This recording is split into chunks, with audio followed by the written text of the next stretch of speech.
All right, for this section here, we're going to take a tiny detour and talk about bullet lists in Photoshop, because you really can't do a true bullet list in Photoshop without some, magic fine tuning here. This is where InDesign would have been a much better choice for layout because of the way InDesign handles text and can do things like that.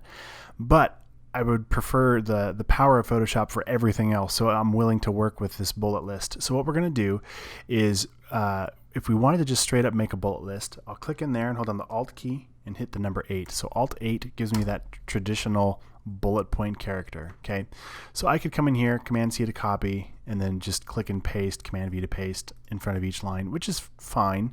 It's not ideal way to work. And the other thing I notice here too is I auto corrected this when I type this up. So let's change this to Rails. It's Rails to Trails.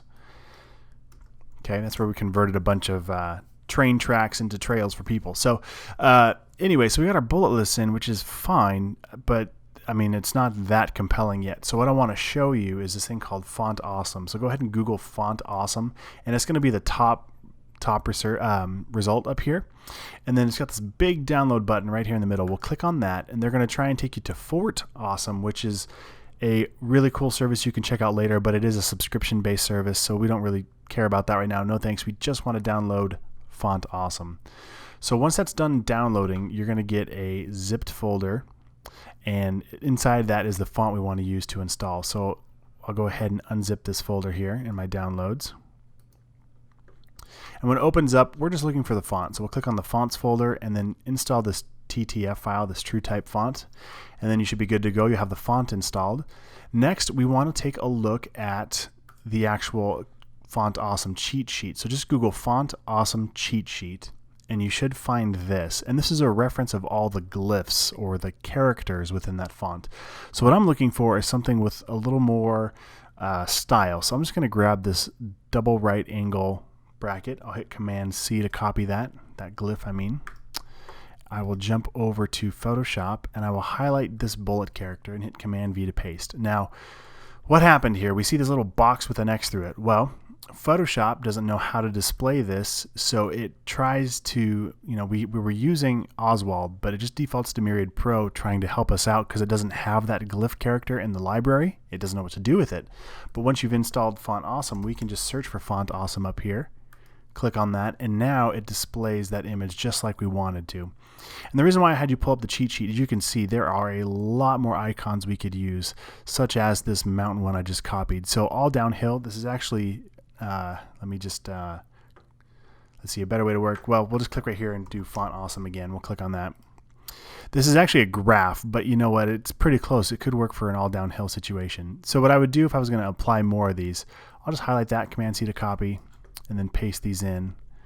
And then if I wanted to bring in, say, a unique one for each one, I'm just going to grab any of them real quick for the sake of the demo. Now that this is already Font Awesome, I can Command Paste, and it'll keep that font for it. So anyway, so that's our bullet characters. Now the next part of this is actually styling our list in a way where it works if we had more content. So what I mean by that, let's say we wanted this to be on 2 lines of text. Well, if I click in here and hit return, it's going to change the whole paragraph. Let's change this leading here. It's going to bump this down, but I want this text to stay up top right next to it. So I'm going to click once here, hit delete. Now I'm going to hit shift return. And now what I can do is change my leading for this line to get it how I want. Let's tighten that up just a little bit more here. So all I'm really worried about now is how these first 2 lines of text work. And again, I hit shift return, not just regular return. Now I'll highlight all of these. I'm going to jump over to my paragraph tab, and now I'm going to add space between each paragraph. So as I scrub this down, you'll notice that the leading stays the same, but the paragraphs jump. So it doesn't see this as a paragraph. It sees it as 2 lines of text since I hit that force break, that force return by holding shift return. Okay, and now I can space these out. So it just looks better. Now the next thing we need to address is I don't like how this text jumps underneath the bullet character. I want it to fall between the next line. So hit Command A. And I'm going to scrub, let's see, we're going to play with this just a little bit here. I'm going to scrub this top line negative until it falls in line with the text below it. So that's a little bit better here. I'll go ahead and hit return, and that is how I would create my bullet list. Now you'll notice one other thing is, depending on where your text falls with other text below it, let's say we're not using a bullet list in the next line,